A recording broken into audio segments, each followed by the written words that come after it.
What is up, you guys? It's YGO here, and in today's video I'm going to be giving you guys my shark deck profile for the October 2022 format. So yeah guys, sharks is another deck that I've been messing around with ever since the new support came out for them in the TCG from the Legendary Duelists set, and it's something that I've been quite enjoying for a bit of while. Besides this, I've also been enjoying the other Umi deck, which I will do a deck profile on soon as well. But other than that, yep, this is a fun rogue deck that I've been messing with that I was hoping would do fairly well in the current format, but unfortunately it isn't. But regardless, I'm still really enjoying it. The Kragen lock that you get from this is just way too good, and yeah, it is a little fun strategy that you can bring to locals if you want something fun to mess with. So I'm gonna be giving you guys my deck profile, give you a sense of my deck choices, and give you a little bit idea on how some of these combos work. And before we get into that, guys, if you guys haven't already, definitely give this video a like. It really does help out, and comment down below if there's any other deck profiles or any other content you want to see. And if you really enjoy all the content on the channel, definitely subscribe to the channel and turn on the notification bell so you guys don't miss out anytime I upload videos. But with that being said, we'll just go ahead and get into the deck profile. So first off, for the monsters, we are playing through 3 Beautiful Princess. This is obviously one of the best starters in the entire deck because it is literally just a 1-card Kragen lock, a 1-card rank 4. Whenever you need it, you just normal summon it, banish it, get into Bahamut Shark, use Bahamut to summon any level 4 fish from your deck, and just overlay them into any rank 4 that your heart so desires. So it's just way too good for that purpose. And I am obviously playing 3 Buzzsaw Shark because it's also one of the other best starters in deck, because you normal summon it and you just summon a fish from your deck in defense with the same level, and you just overlay them into whatever you want. So there are so many 1-card starters in this deck that can just help keep your plays going and help you grind out when you really need it. And then for the extenders, I am playing 3 Silent Angler because it's a free body that you can just special summon from your hand as long as you control any water monster on the field. And I'm also playing 3 Tenuous Spirit Shitana because it's also a free special summon when you're going first, as long as you don't control any other monster on the field that isn't an effect monster. So it's really good for that. And I'm also playing 1 Lifeless Leaf Fish because it's good.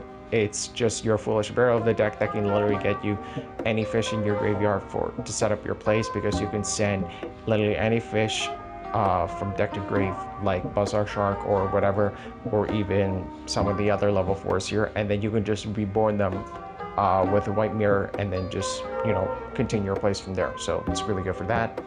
I am playing 1 Right Hand Shark because if you're really desperate and you don't have any other way to protect your plays, or you don't really know what you're going into, you can summon this off a Buzzsaw Shark, and then you can just overlay both of them to go into something like Cook, which is basically your towers of the deck and can just sit on your field until you draw into something good. Because with this used as a cease material, it does help you protect your Cook from being destroyed by battle, and Cook is already unaffected by other card effects, so that's what makes it really good. And I am also playing 3 Lantern Shark because it is also a free special summon from the hand and can also be treated as a level 5, which does come up sometimes when you're trying to build a double board with a rank 4 and a rank 5, so it's just really good for that. I'm also playing 2 Abyss Shark because it's really good as a free special summon as well. The only thing I don't like about this is that it does lock you into water, which I have been trying very hard to not play into and try to perfect a little. It's just been a little bit hard to do so because this is just a really good extender to pass up. So besides that, it can literally just search you any of your fish when you need it, and you can literally just special summon it as long as you control any water monster on the field. So it's good for that. And Dream Shark is also the same as Abyss Shark, where it's just a free special summon from your hand. Unfortunately, this one cannot be treated as a level 3 or 4 or 5. It's just a level 5. So other than that, that's really all it is. It's just a free body.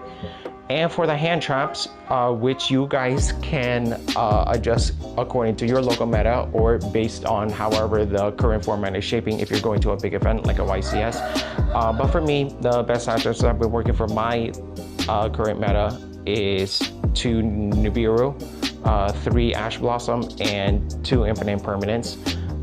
These are just the standard hand trap lineup that's been really good for me. If you really want to max out more, you can take out the Callby and the Cross-Eyed Destinator for more hand traps if you really need it. But I felt like this deck personally falls way too much to disruption, so I really wanted to include those in this build.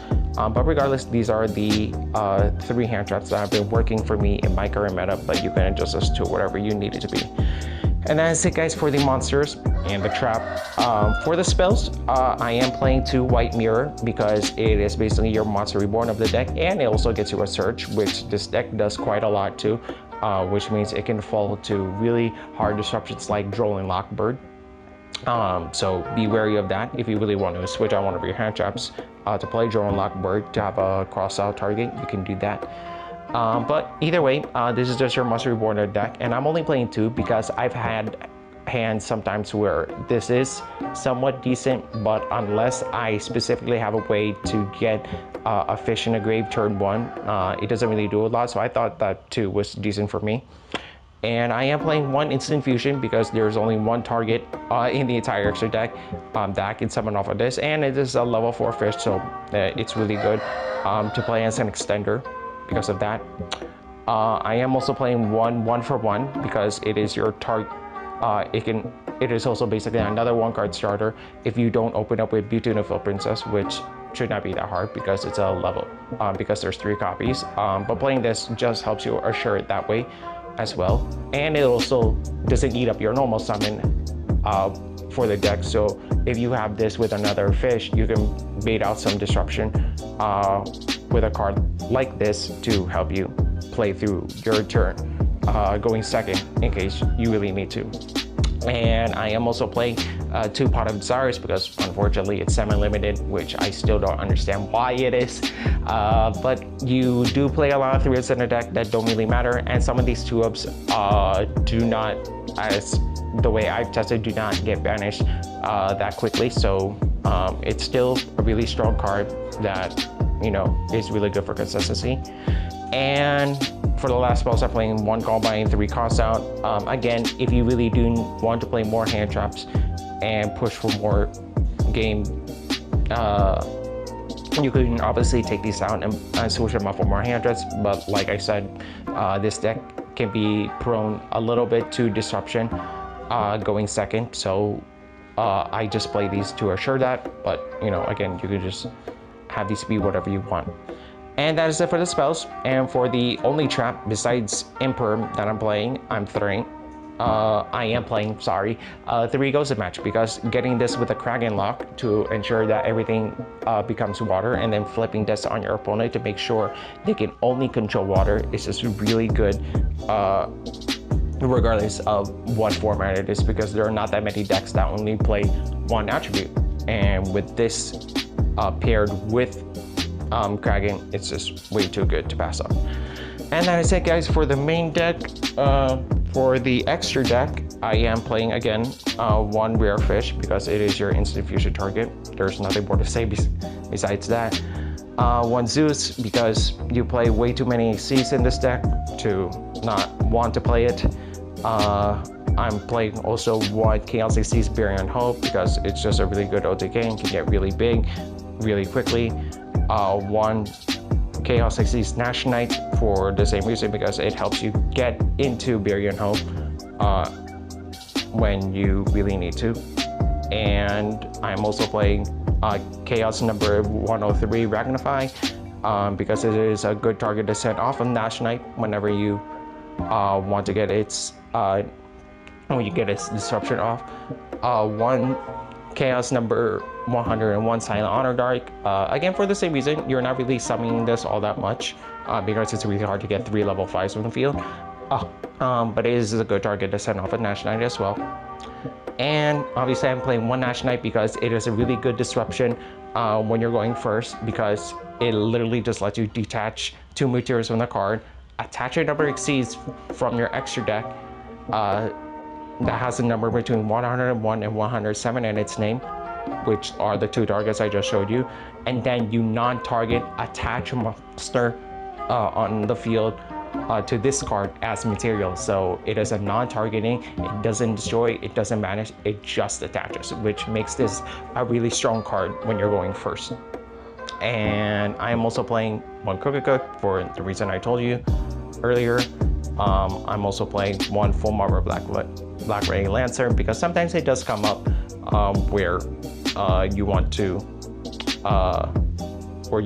get a spell and trap pop with it, and sometimes it can get fairly big, but I don't really summon this that often.